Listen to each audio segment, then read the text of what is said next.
Don't forget to click that subscribe and bell icon to receive a notification each time I upload a new video.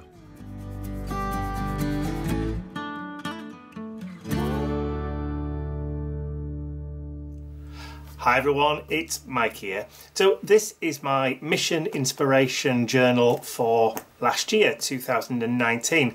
Now traditionally what I like to do is to create a new journal for the start of a new year's worth of mission inspiration prompts.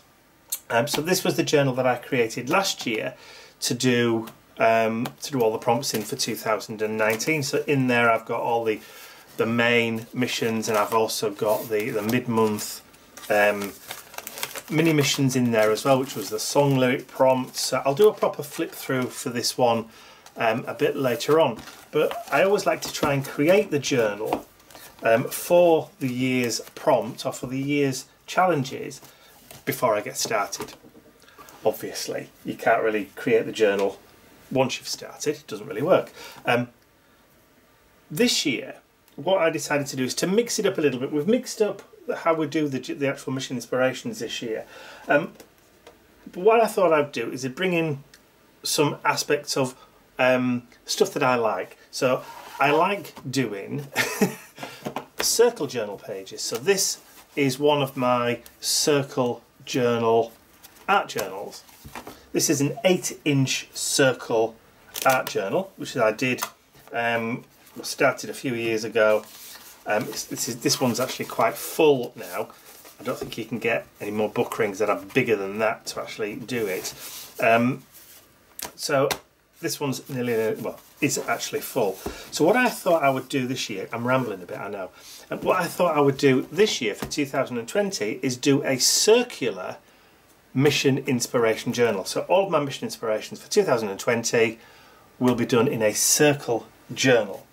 There you go. That's what I'm trying to get at. However, circle journal with a slight difference. Now this one is circles, obviously bound by book rings, and they're full circles bound at the side. This year, what I thought I would do is I would cut out some circles like that and actually bind them into a journal that is semicircle, so that when you actually open the journal up you get the full page. These ones, or this new one for 2020, is actually a little bit bigger than the old one. So this was an 8-inch journal. My new one is going to be a 9-inch journal. So what I've done is I've created, or I've cut 10 sheets of paper. Now it's just slightly thicker paper. It's not super premium heavy or anything like that. It's just slightly thicker paper. It is mixed media paper. And what I've done, like I said, is I've created a little bit of a template, and I've already started to stitch them into, just do a 3-hole pamphlet stitch. And I've already stitched in 3, just to give you an idea of what this is going to look like. So once I've actually got the covers on, which I'll do separately, I wanted to stitch these onto the back of the spine to start off with. Is I've created a spine, and I've done 10 equal holes. Now to do it, I actually used a tool that I've had for years and years and years and never used, the Tim Holtz ruler.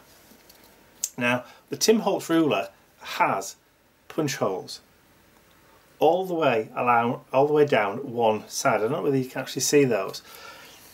And that's all I've used as my template. And I've just done a row of 10. And then when I did the row of 10, I then cut the spine accordingly so that it fit. So I'm going to have 10 pages, all with the holes equally done. Now I've punched through with an awl already through the spine, and I did them at 1 inch, 4.5 inches, and then 1 inch from the bottom. So 1 inch from the outer edges, and then 4.5 inches all the way in, which is the middle of that. Once I'd punched the holes, then I marked the paper to make sure that I got them in the right place. So I lined up the holes on the paper with the spine first. And then all I started to do is just started to stitch all 3 in, and I thought to myself, do you know what, I really ought to be recording this. hence the reason why I stopped to try and catch up. So the covers for this will also come out of a piece of thick grey board. So this is bookbinding board. Any type of grey board will do, depends how thick you want your actual covers. But what I'm going to do is, before I stitch all of them in, is I'm going to mark off, and I'm going to create my cover just by drawing, if I've got a pencil, my line just around the cover like that, and then I'm going to flip it and do the same thing at that side,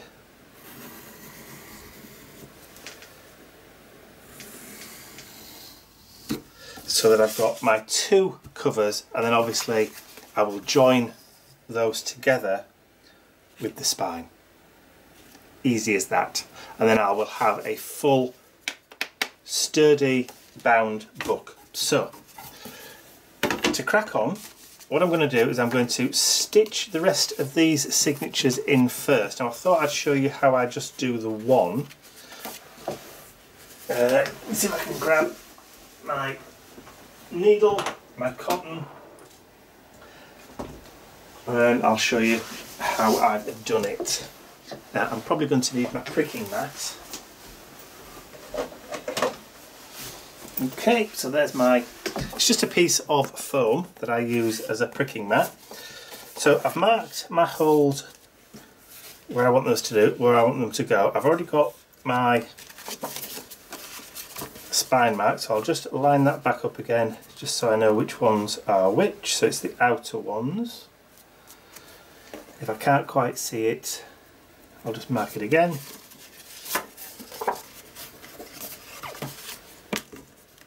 So I'll just take the needle, punch through. As soon as I've already got a crease in the spine, now they should now line up with the holes on my spine, which they do perfectly. So all I need to do then is get some cotton. This is linen thread actually, and I always use twice the length of the spine. So there's one, there's two. Just grab my scissors, snip that off, thread the needle.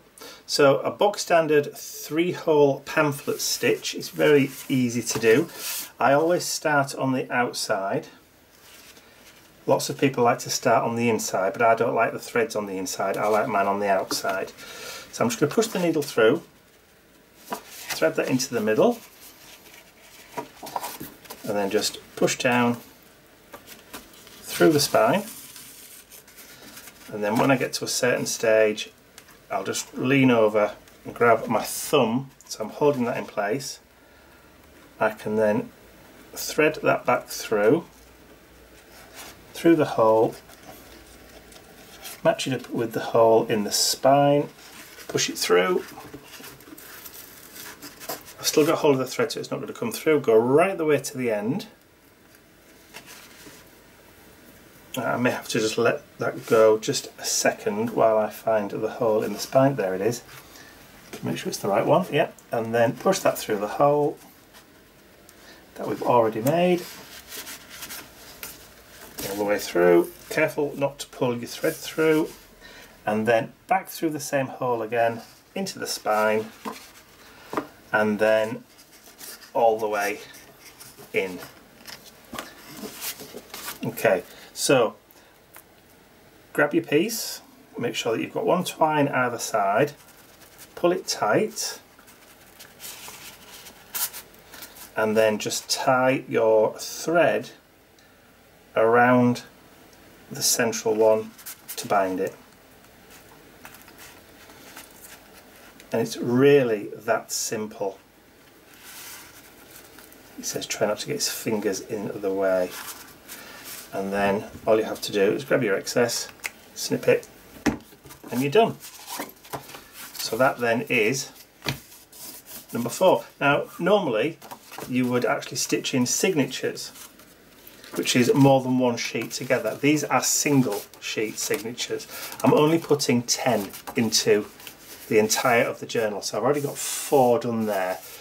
There's 6 spaces left there for the rest, so I'm going to go off and do those, and I'll be right back once I've got all 10 stitched onto my spine. Okay, so I've just kind of reviewed the footage of that last signature, and I did kind of gabble my way through it, not in any kind of sedate kind of sense. I think it was like a bit rushed. I think I'm fueled by caffeine today, so I'm going to do it again. So this time slower, and I'll actually watch what I'm doing. So I've marked the 3 spaces on the spine of that signature using the holes in my spine as a guide. So just put that to one side, get my pricking mat, like I said, which is just a piece of foam, and I'm going to use the same needle that I'm using for stitching to put the holes in. Now the reason for that is because they're going to be the same size hole.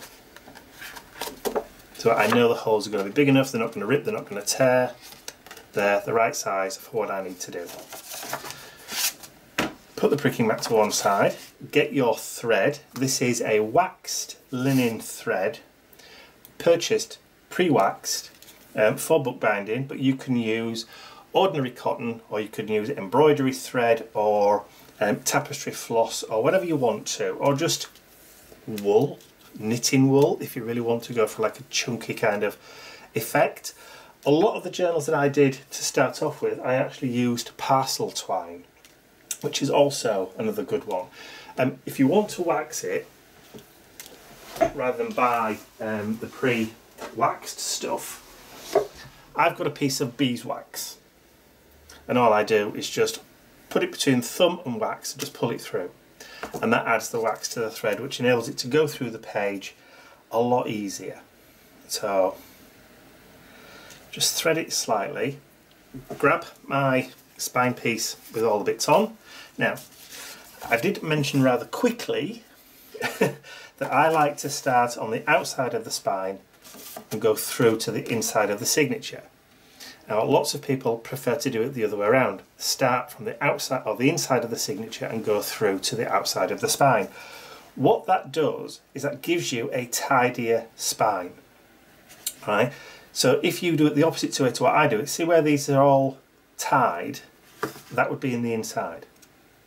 Now because I'm going to be using this as an art journal, I don't want extra pieces of cotton in the middle here when I'm trying to create an art journal page, which is why I'm starting from the outside and going into the centre of the signature. If you'd rather have a tidy spine and the knots on the inside, you start from the inside and work your way out. Okay, I don't think I could make that any clearer. So I'm going to go through the hole in my spine, grab the paper, through the hole in the centre of my signature, pull through, pull till I've got about an inch or so, just so I can hold it with my finger, stop it from going through any further, and then back through the signature, and then line that through to the hole, pull it through, and then down to the bottom, line that up with the hole, back through, pull it, and then line it back up, go straight back through again. I'm still holding that piece of thread that I started off with all the way through the hole, and then you can release your needle. And then you just pull your thread till it's tight. Don't pull too tight, because you might end up tearing your paper. But just to make it tidy and not, I always tuck one thread underneath the main thread that runs top to bottom, so that it's in the middle of my 2 pieces of twine, and then pull just to tighten it up, and then you can just tie it off into a knot. And I do it twice just to make sure that it's secure. And because it's waxed, it will grip, it will hold, and then you can just trim off any excess. And then you've got your next sheet, see, all nice and tidy for you to work on. Doesn't matter that that's a bit scrubby, but then when you open all your pages up, you have a little bit of a gap. But I'll show you how I'm going to get over that later. So that is now half of my signatures stitched in. I've still got another 5 to go. So I've shown you how to do that twice now. Once kind of like on fast forward, and the second one a little bit slower, and I hope I've explained that a little bit easier. Clearer, not easier, maybe clearer. So I'm going to go off now and do the remaining 5 signatures, and I will join with you again when I've got all 10 stitched into the spine. And of course I'm going to go on fast forward myself because I've got caffeine. Rocket fuel. Okay, so all of my 10 signatures are now all stitched in onto my spine. So all I have to do now is to start creating the actual journal itself. So this was the 2 halves of the circle that I'd already marked out on that grey grunge board. I've cut them both out using a very strong craft knife, because obviously the blades need to be kind of very robust. So what I need to do now is to actually join these together. Now this will hopefully cover up when I get my tape. So I'm going to use some duct tape, some gaffer tape as we call it here in the UK. So just cut a piece about halfway.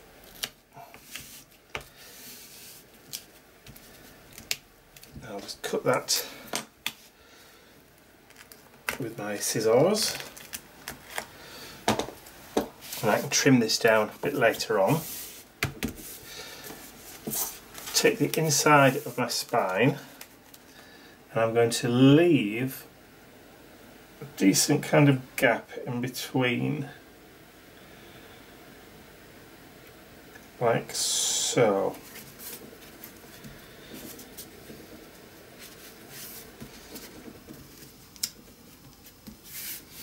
And then I'll just snip that. Hopefully you can see what I'm doing.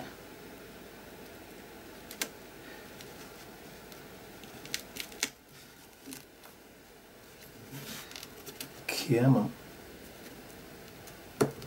There we go. And I'm just going to fold that over. And then do the same thing at this side.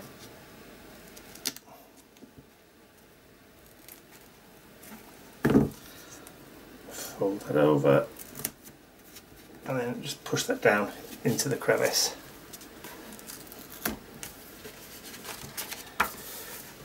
And then I'm just going to cut that bit off.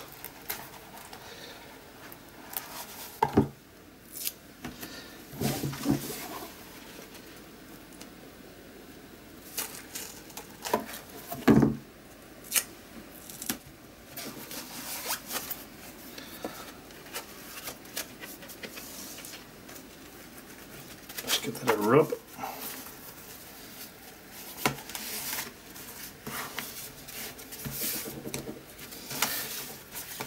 So there we've got one side.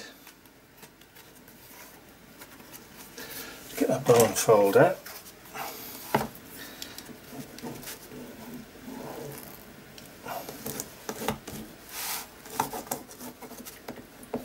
Don't worry about this too much, because I'm going to cover this in the long run. But for now, we have a working cover.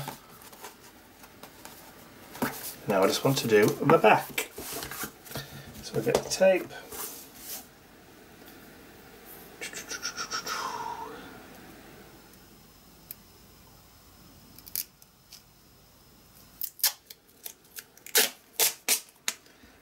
again, about halfway.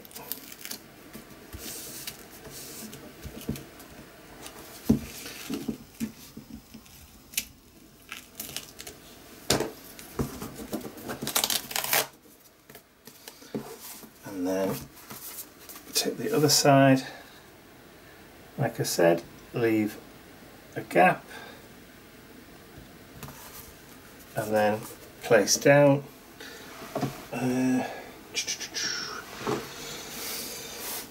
Scissors. It's easier if I just do that off screen a little bit. I can just go off the edge of my desk. And then over. And then push it down. And then I can just trim the excess off there.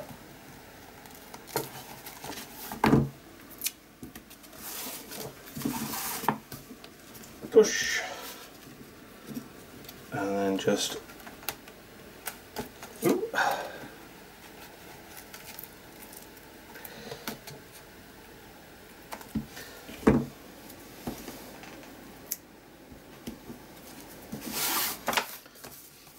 and then push that over, grab the bottom folder.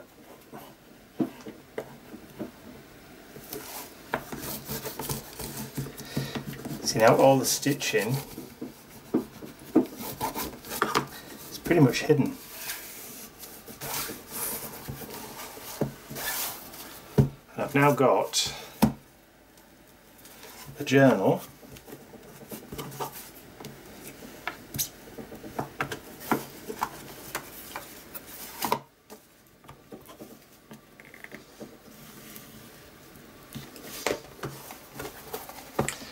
semicircle, except when you open it we have a circle.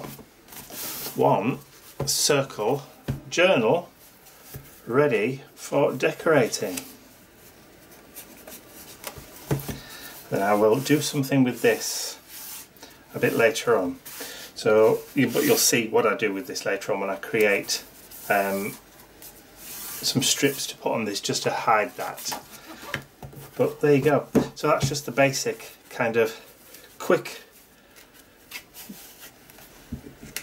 junky kind of journal idea for my 2020 Mission Inspiration art journal project. It's different, it's a bit of fun, and a circular format gives you quite a lot of scope. So I hope you've enjoyed watching me put that together. Like I said, it is only a kind of scrappy, basic journal, but that's all you really need for your Mission Inspiration. Lots of things to be able to decorate and play with at a later date. So I hope you've enjoyed that. If you have, please remember to give it a thumbs up, share the video with your friends, and if you haven't subscribed to my YouTube channel already, you can do so by clicking the button at the end of the video. That's all from me for now. I'll be back when I start to fill it up very, very soon. Bye for now.